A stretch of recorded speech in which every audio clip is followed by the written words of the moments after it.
தமிழகத்தில் சிங்கப்பெண் படை உருவாக்கப்பட்டும் பெண்களுக்கு பாதுகாப்பில்லை என சி.வி. சண்முகம் தெரிவித்துள்ளார்.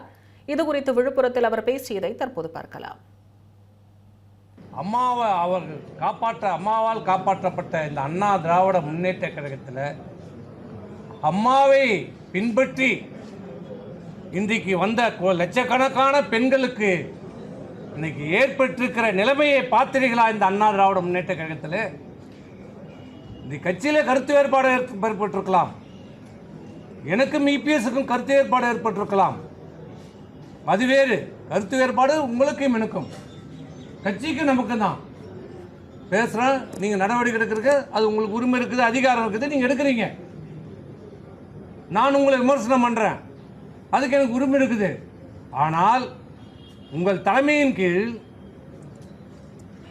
உங்கள் நேரடி பார்வையில் இன்றைக்கு இந்த இயக்கத்தில் உழைத்து கொண்டிருக்கிற அம்மாவை பின்பற்றி இந்த கழகத்துக்கு வந்த பெண்களை தரக்குறைவாக மானபங்கப்படுத்தி, அவமானப்படுத்தி, கேவலப்படுத்தி இப்படிப்பட்ட செய்திகளை பரப்புகின்ற நபர்களை ஊக்குவித்துக் கொண்டிருக்கிற தலைமை இன்றைக்கு.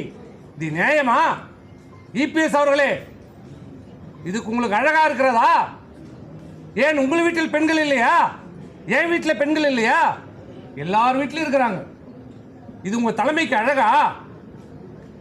இதுதான் நீங்க கட்சி நடத்துகிற லட்சணமா? நேரம் அம்மா இருந்தால் உங்களுடைய நிலைமை என்ன இருக்கும்? அம்மா இருந்தால் தொட முடியுமா? பெண்களை பற்றி பேச முடியுமா?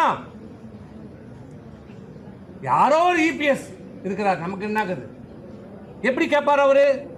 அவர் தான் இந்த அவதூறு செய்திகளை உடனுக்குடன் எனக்கு அனுப்புகள் என்று பார்த்து ரசித்துக் கொண்டிருக்கிறார். இதை அனைத்து அண்ணா திராவிட முன்னேற்ற கழக தொண்டர்களும் பார்த்துக் கொண்டிருக்கிறோம், மக்களும் பார்த்துக் கொண்டிருக்கிறார்கள். ஆனா காவல்துறை வேடிக்கை பார்த்துக் கொண்டிருக்கிறது. அதுதான் எங்களுக்கு கவலையா இருக்கு. மக்களை காப்பாற்ற வேண்டிய காவல்துறை, குறிப்பாக பெண்களை காப்பாற்ற வேண்டிய காவல்துறை. இந்த அரசு ஒரு மாற்றத்துக்கான அரசாக வரப்பட்டது.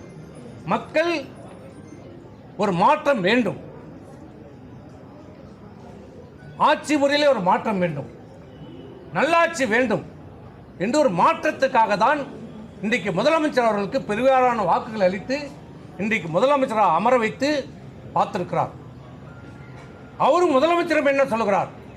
பெண்கள் பாதுகாக்கப்படுவார்கள், பெண்களுக்கு தீங்கி இருந்தால், அநீதி இழைக்கப்பட்டால் உடனடியாக நடவடிக்கை எடுக்கப்படும் என்னுடைய ஆட்சியில் என்றுதான் சிங்கப்பெண் என்ற படையை இன்றைக்கு உருவாக்கி இருக்கிறார் முதலமைச்சர்.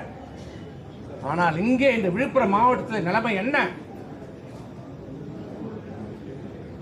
விழுப்புரம் மாவட்டத்தில் நிலைமையில என்ன நிலைமை? இன்றைக்கு பெண்கள் தைரியமாக பொது வாழ்க்கைக்கு வர முடியாது. இனிமேல் யாரும் வர முடியாது, அச்சப்படுகிறார்கள், பயப்படுகிறார்கள். இந்த நிலைமை எங்கே போய் முடியும் என்று தெரியவில்லை. தமிழ் ஜனம் சேனலை சப்ஸ்கிரைப் பண்ணாம பார்த்துட்டு இருந்தீங்கன்னா மறக்காம சப்ஸ்கிரைப் பண்ணிடுங்க.